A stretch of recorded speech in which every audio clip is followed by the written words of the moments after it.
বগুড়ার মিষ্টির মতো বগুড়া মানুষের চেহারাগুলো মিষ্টি, মেয়েরাও মনে হয় মিষ্টি, বাট আমি দেখি নাই। একমত হবেন কিনা জানি না, বাট এটা মিডিয়ার সামনেই বলছি, বগুড়ার মানুষকে কিন্তু প্রত্যেক জেলার মানুষ ভয় পায়। এই বগুড়ার মাটি হচ্ছে শহীদ প্রেসিডেন্ট জিয়াউর রহমানের মাটি, যিনি 1971 সালে বাংলাদেশকে স্বাধীনতার ঘোষণা দিয়ে বাংলার মানুষের মনোবলকে উজ্জীবিত করেছিলেন। এবং শহীদ জিয়াউর রহমান বগুড়ার সন্তান হয়ে দেশের জন্য জীবন দিয়ে প্রমাণ করে দিয়েছেন, বগুড়ার সন্তানকেও কাপুরুষের সন্তান নয়, সব এরা বীর পুরুষের সন্তান। আপনারা আমার সাথে একমত হবেন কিনা জানি না, বাট এটা মিডিয়ার সামনেই বলছি, বগুড়ার মানুষকে কিন্তু প্রত্যেক জেলার মানুষ ভয় পায়।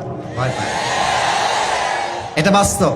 আমি আমার ছাত্র জীবন থেকে দেখে আসছি, আমাদের ক্লাসে আশেপাশে সবাই বগুড়ার ছেলে দেখলে ভয় পেত, কারণ এরা যাকে ভালোবাসবে আই লাভ ইউ, যাকে অপছন্দ হবে আই হেট ইউ। মুনাফিকি এদের মাঝে নাই যুবক ভাই।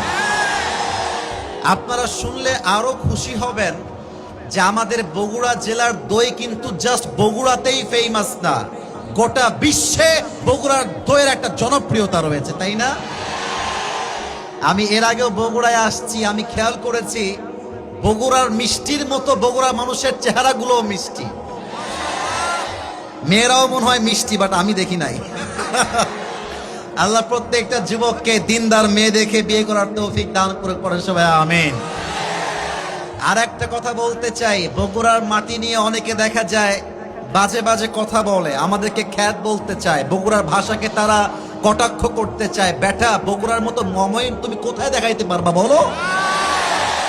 আমাদের বগুড়ার যুবকদের যে স্পৃহা, এদের গায়ে যে তাজা রক্ত, এদের আওয়াজ শুনলে মনে হচ্ছে একটাও আমার সামনে বিড়ালের বাচ্চা নয়, সব সিংহের বাচ্চাগুলো আমার সামনে বসে আছে। খালি বললেই হয় না, করে দেখাইতে হয়। ইভেন আপনাদের মনে আছে কিনা, ছাত্র অভ্যুত্থানে বগুড়ার যুবকরা বুকের তাজা রক্ত দিয়ে প্রাণ দিয়ে কাজ করেছে। এটা হচ্ছে আমার সেই বগুড়ার মাটি। আমি দোয়া করে দেই, আল্লাহ বগুড়ার সোলপলকে ইসলামের জন্য কবুল করুক, পড়েন সবাই আমিন। আমি পোস্টার পড়ে ফেলেছি, বগুড়ার মানুষের হাল চালও জিজ্ঞাসা করে ফেলেছি। এবার সোজা যেতে চাই কোরআনের দিকে। আমি সবাইকে একটা আবদার রাখবো, এখানে বিএনপির লোক আছেন আমি জানি, এখানে জামাত ইসলামের লোক আছেন আমি জানি, এটা কওমি মাদ্রাসা, আমি নিজেও কওমি মাদ্রাসায় পড়াশোনা করেছি, এখানে কওমি মাদ্রাসার ছাত্ররাও আছে, এটাও আমি জানি। তবে আমি আসিফ, যারা আমাকে চিনেন একটু হলো, আমি কখনো কোনো ব্যক্তিকে দলকে আঘাত করে কথা বলি না। এবং এটা আমি শিখেছি আল্লামা সাইদি হুজুরের থেকে, এটা আমি শিখেছি ডক্টর মিজানুর রহমান আজহারি হুজুরের থেকে।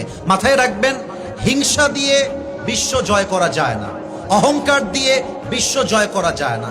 বিশ্ব জয় করতে হলে ভালোবাসা দিয়ে বিশ্ব জয় করতে হবে, তবেই আপনি বিশ্ব জয় করতে পারবেন। আমি যে কথাগুলো বলবো, বিএনপির ভাই আপনি আপনার গায়ে মাখবেন না, জামাতের ভাই আপনি আপনার গায়ে মাখবেন না, কওমির ভাই আপনি আপনার গায়ে মাখবেন না।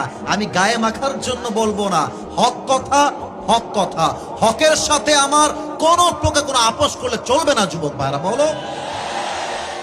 আমি বগুড়ার মাটি থেকে আজকে 3টা দাবি পেশ করতে চাই, যেটা পুরো বাংলাদেশের মানুষ দেখবে।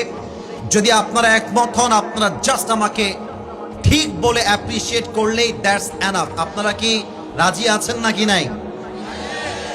আওয়াজটা ডানে আসে নাই, বামেও আসে নাই, রাজি আছি নাকি নাই?